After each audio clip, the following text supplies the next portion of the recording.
وَإِذَا سَأَلَكَ عِبَادِي عَنِّي فَإِنِّي قَرِيب। আল্লাহ পাক বলছেন, হে আমার ইবাদতকারী বান্দা, আমারে কোথায় খোঁজো তুমি, কোথায় খোঁজো?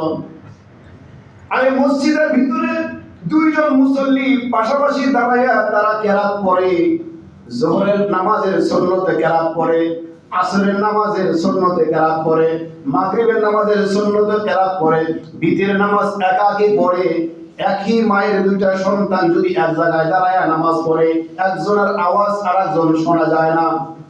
আর রব্বুল আলামিন বলেন, ওই ফিসফিসানি আওয়াজটা আমি আল্লাহ নিজের কুদরতি কানটা তোমার মুখের কাছে লাগাইয়া আমি শুনতে থাকি তুমি কি তেলাওয়াত করো। সুবহানাল্লাহ। وَإِذَا سَأَلَكَ عِبَادِي عَنِّي فَإِنِّي قَرِيب। হে আমার ইবাদতকারী বান্দা, কোথায় খুঁজো আমাকে, কোথায় তালাশ করো আমাকে, নিজের ভিতরে তাকাইয়া দেখো আমি এখানেই তোমার মাঝে হাজির আছি। সুবহানাল্লাহ। একটা মুহূর্ত যদি আমি না থাকি তোমার কাছে, তোমার নিঃশ্বাসটা বন্ধ হয়ে তুমি মারা যাবে। মনে করেছেন অটোমেটিক এগুলি সেট করে দেওয়া আছে? না, অটোমেটিক সেট করে দেওয়া নাই। সূরা বাকারার শেষের মধ্যে যেটাকে আমরা আয়াতুল কুরসি হিসেবে চিনি, আয়াতুল কুরসি, এই আয়াতুল কুরসির মধ্যে আল্লাহ পাক নিজেই বলেন যে আমি আল্লাহ তাআলার কোনো ঘুম নাই। লা তাখুযুহু সিনাতুন ওয়ালা নাওম, লা তাখুযুহু সিনাতুন ওয়ালা নাওম। একটা হলো ঘুম আর একটা হলো তন্দ্রা। কি বলেন? একটা ঘুম, একটা তন্দ্রা। তন্দ্রা মানে আমি এখন বসে আছি, মাঝে মাঝে ঘুমের মধ্যে ভাব ধরে, ঘুমাইতে চাই কিন্তু ঘুম নয়, এটা তন্দ্রা। এটা কি? একটু ঘুম ভাব ধরছে। রব্বুল আলামিন বলেন, ওই তন্দ্রাও আমার আসে না আর আমার কোনোদিন ঘুমও হয় না। আমি যদি এক মুহূর্তের জন্য ঘুমায়া যাই, আসমান আর জমিনটা লেগে যাবে, তারা একে অপরের সঙ্গে আঘাত করবে। তোমরা যারা আছো সবাই মুহূর্তের মাঝে দুনিয়া থেকে বিদায় নিয়ে অন্ধকার কবরে দিয়ে চলে যাবে।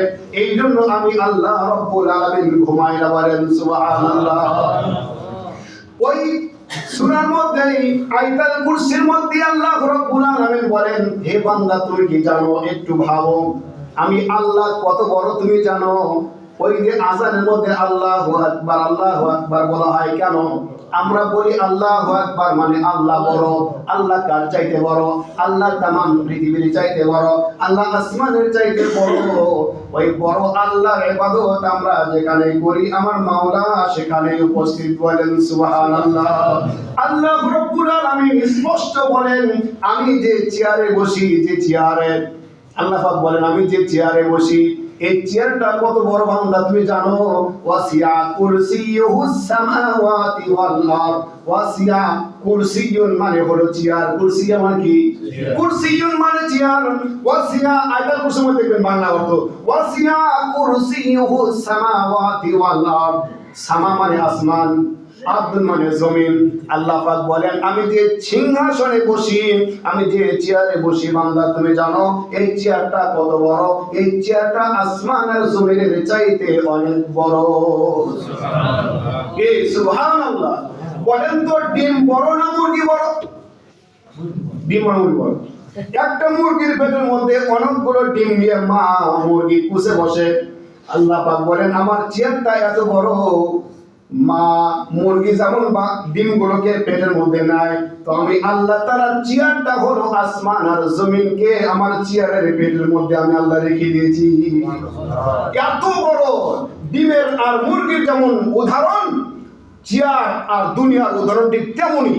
আল্লাহ পাক বলেন পুরো দুনিয়াকে, পুরো আসমান আর জমিনকে আমি আল্লাহ পাক আমার চেয়ারের পেটের মধ্যে রাখছি। হেফজুন মানে পেট, হেফজ করে রেখেছে, আমার মধ্যে ধারণ করে রেখে দিয়েছি। আমি এত বড় হলেন আমার আল্লাহ। ওই আল্লাহ পাক বলেন বান্দা আমি আল্লাহর নাফরমানি করো না। দুনিয়াতেই দেখেন না, আমার বস যদি আমার উপর রাগ করে, বস আমার চাইতে কত বড়, বস আমার চাইতে বড় না, একটু তার র্যাঙ্ক বড়, একটু পদে বড়, পদমর্যাদা বড়, এই জন্য আমাকে বিভিন্ন সময় শাস্তি দিতে পারে।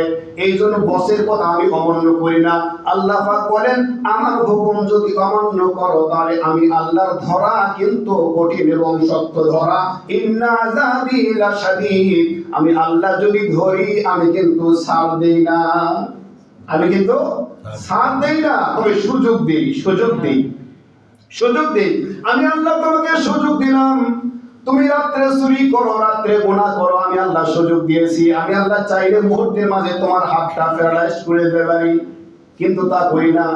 আরে ভাই, এই জন্য তো বলি রাত্রে আমরা যখন ঘুমায়া যাই তো আমার নিঃশ্বাসটা পাহারা দেয় কে? আমরা মশার ভয়ে মশারি টানাই, মশার ভয়ে মশারি টানাই। আচ্ছা, মশারির ভিতরে দু চারটা মশা থাকে না? আচ্ছা বলেন তো, মশারির ছিদ্র বড় না নাকের ছিদ্র বড়? নাকের ছিদ্র বড়। মশারি টানাইছেন মশার ভয়ে। আচ্ছা, দু চারটা মশা যে রাত্রে থাকে মশারের মধ্যে, আমি আর আপনি আরামে ঘুমায় গেলাম, এবার নাকটা আমরা কি ধরে রাখছি না বন্ধ রাখছি? বন্ধ রাখিনি, ধরে রাখিনি, নাকটা খোলা আছে না নাই? নমরুদের নাকের মধ্যে মশা গায়া যদি নমরুদকে হত্যা করতে পারে, তাহলে মশারের মধ্যে যে মশা আছে ওইটা আমার নাকের মধ্যে যাইতে পারে কিনা? আজ পর্যন্ত পৃথিবীর মধ্যে নমরুদ ছাড়া আর কেউ মশার কামড়ে মারা যায়নি। মানে নমরুদের নাকের ভেতরে মশা ঢুকছে, আল্লাহ পাক চাইলে মশারের মধ্যেই কিন্তু আমাদের মশা আছে, ঢুকতে পারে না। আল্লাহ রাব্বুল আলামিন যেন বলে, বান্দা এই জায়গার মধ্যেও আমি আল্লাহ তাআলা মশাকে আদেশ করেছি, মশা কামড়ালে অন্য জায়গায় কামড়াবি, কিন্তু নাক দিয়ে কখনো ওই মস্তিষ্কের মধ্যে যাওয়ার পারমিশন তোর নাই। কখনো আমরা ভাবছি বলেন তো? গরুর মতো শুইলাম আর গরুর মতো উঠলাম, শেষ। চলো ফাটাই যাই, চলো ফ্যাক্টরি যাই, চলো এখানে যাই, রিক্সা নিয়ে চলো। এটাই জীবন? এটা তো হাইওয়ান জানোয়ারের জীবন, কুকুরের জীবন এটা। কুকুর রাত্রে পাহারা দিছে, সকালবেলা এর দ্বারে ওর দ্বারে দৌড়ায় একটা রুটির জন্য, একটু খাবারের জন্য। আমরাও দৌড়ালাম, ফ্যামিলি বের হলাম, আমরা পেলাম অভিশাপ গেলাম, নামাজ নাই, কালাম নাই, কিচ্ছু নাই। তো ওই হাইওয়ানের জীবন আর আমার জীবনের মধ্যে পার্থক্য কোথায়? এটা বোঝানো পুরো পার্থক্য আছে, কিন্তু না। একজন ইমানদার কখনো হাইওয়ান জানোয়ারের মতো জিন্দেগি অতিবাহিত করতে পারে না। আপনারা বলবেন, হুজুর এই যে হাইওয়ান জানোয়ারের কথা বললেন, এটা কোথায় আছে? এটা কোরআনে আছে। উলাইকা কাল আনআম বাল হুম আদাল। আল্লাহ পাক বলেন, এরা চতুষ্পদ জানোয়ারের চাইতে নিকৃষ্ট। মানুষের স্বভাব হলো, মানুষকে যদি বলেন বাঘের বাচ্চা, এটা খুশি হয়, কিন্তু যদি কোন জানোয়ারের বাচ্চা, ওটা কিন্তু রাগ করে। আচ্ছা, বাঘটাকে জানোয়ার নয়? মস্তিষ্ক ধলাই করতে হবে। বাঘ কি জানোয়ার নয়? বাঘটাও জানোয়ার। ওই কুকুরটি, এটাও তো একটা জানোয়ার, কুকুরও কি একটা জানোয়ার। তো বাঘের বাচ্চা কইলে মনে গাড়া খুশি হয়, আর যদি কুত্তার বাচ্চা কয় তাহলে রাগ করে। হাইওয়ান জানোয়ার করে রাগ করে, বাঘের বাচ্চা বলে খুশি হয়, মনে আমি একটা বীর বাহাদুরের মহাবাসী। কিন্তু আল্লাহ পাক বলেন, না না, যে অন্তরের মধ্যে আল্লাহ নাই ওই অন্তর না। কারণ কুকুরটিও আল্লাহকে মানে। সুবহানাল্লাহ। কুকুর কি করে বলেন? আল্লাহর সৃষ্টি। কিছু আছে আল্লাহর মাখলুক যারা দাঁড়ায় ইবাদত করে, সেটা হলো গাছ। আল্লাহর তাসবিহ পড়ে। গাছ কি করে? আল্লাহর তাসবিহ পড়ে, দাঁড়ায় তাসবিহ পড়ে। এ কোনোদিন রুকু করবে না, কোনোদিন সিজদা করবে না। এই বুঝেন নাই? ফেরেশতারা রুকু সিজদা করে না। কিছু ফেরেশতা আছে রুকুর হালতে, কেউ আছে দাঁড়ায়া, কেউ আছে সিজদায়। এবার কুকুর কি করে? কুকুরকে আপনি আল্লাহর ইবাদত করে বলে কুকুরটা রুকুর হালতে আল্লাহর তাসবিহ পড়ে। এই কুকুর কোনোদিন আল্লাহর নাফরমানি করে না, কারণ অবলা। আর নাফরমানি করলেও কিন্তু আল্লাহ পাক করে maaf করে দিবেন। সুবহানাল্লাহ। ওর তো কোনো হিসাব নাই।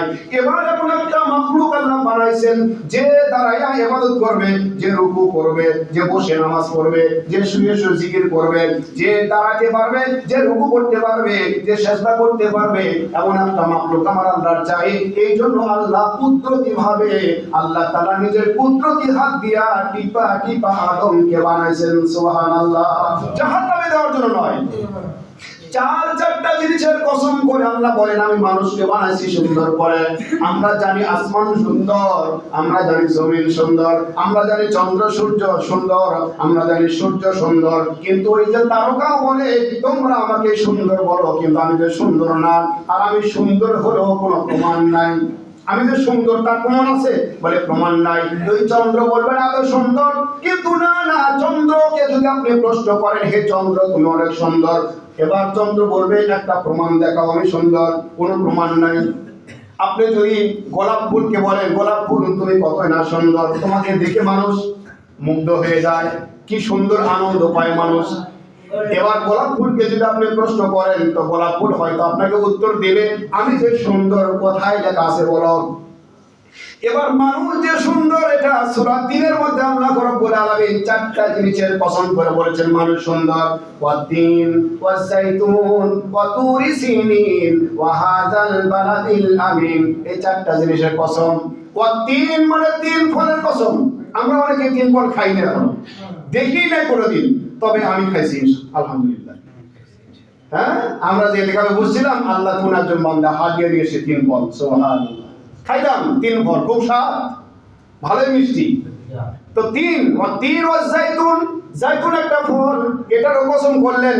ওয়া তুরি সিনিন, সিনাই পাহাড়, সিনাই পর্বত, তুর পাহাড় যেটা, এটার কসম করলেন আল্লাহ। ওয়া হাযাল বালাদিল আমিন, ওয়া হাযাল বালাদিল আমিন, নিরাপদ শহর অর্থাৎ মক্কা নগরের কসম। কি নগরী? মক্কা নগরের কসম। ওয়া হাযাল বালাদিল আমিন, আল্লাহ পাক বলেন এই যে শহর, এই যে ঘর খানায় কাবা, এটারও কসম করে আমি আল্লাহ চারটা জিনিসের কসম করে বললাম। লাকাদ খালাকনাল ইনসানা ফি আহসানি তাকওয়িম, এই চারটা জিনিসের কসম করে আমি আল্লাহ বললাম মানুষ হলো সবচাইতে সুন্দর। সুবহানাল্লাহ। এত সুন্দর মানুষকে আল্লাহ পাক জাহান্নামে দেওয়ার জন্য বানায়নি ভাই। কারণ মানুষকে বানানোর আগে তো ফেরেশতারা ইবাদত করেছে আল্লাহর। ফেরেশতাদের মধ্যে কোনো বেটা বেটি নাই, সব আল্লাহর নূরের তৈরি। ওরা বেটাও না, বিটিও না, আল্লাহর নাফরমানি করে না। ওরা শুধু ইবাদত বন্দেগী বুঝে, কোন রকমের মারামারি করে না, কিলাগিলি করে না, কোনো খারাপ কোনো কাজ করতেই পারে না, করেই না, করতেই পারে না। তাদের মধ্যে ওই মেডিসিন আল্লাহ পাক দেয় নাই। তো এত ইবাদত করে, একটা সেজদায় যদি যায় তো এত সহজে উঠে না, একটা রুকুই গেলে উঠে না। আর আমরা তো ঢাল ঢুস মারে দিল। ওরা এত ইবাদত করে, এত ইবাদত করে, তারপরও আল্লাহ পাক একদিন সবাই ডাকলেন, আসো এই ফেরেশতা আসো, একটা পরামর্শ আছে। কি পরামর্শ? বলে আমি মানুষ বানাবো, আমি খলিফা বানাবো, মানুষ বানাবো, প্রতিনিধি বানাবো। বলে আল্লাহ কি দরকার, আমরাই তো আছি। কয় না, তোদের এই ইবাদত দ্বারা আমার মন ভরে না। সুবহানাল্লাহ। তোদের এই ইবাদত দ্বারা আমার মন ভরে না। বলে কেন মন ভরে না? বলে তোরা তো কাঁদতে পারিস না, তোরা তো নাফরমানি করতেই পারিস না। এমন একটা মাখলুক আমার দরকার যারা মাঝে মাঝে উল্টা পাল্টা করবে, আবার আমি আল্লাহর ভয়ে, আমার জাহান্নামের ভয়ে ইস্তিগফার করে করে নামাজ পড়ে আমি আল্লাহ তাআলার কাছে দোয়া করবে। আমি আল্লাহ তাআলা খুশি হয়ে সমস্ত গুনাহ মাফ করে দেব এবং সমপরিমাণ গুনাহকে আমি নেকি দ্বারা পরিবর্তন করে দেব। সুবহানাল্লাহ। ওয়া বাদদালনাহুম হাসানাতিস সাইয়্যাত, আমি আল্লাহ সমস্ত গুনাহকে নেকি দ্বারা পরিবর্তন করে দেব।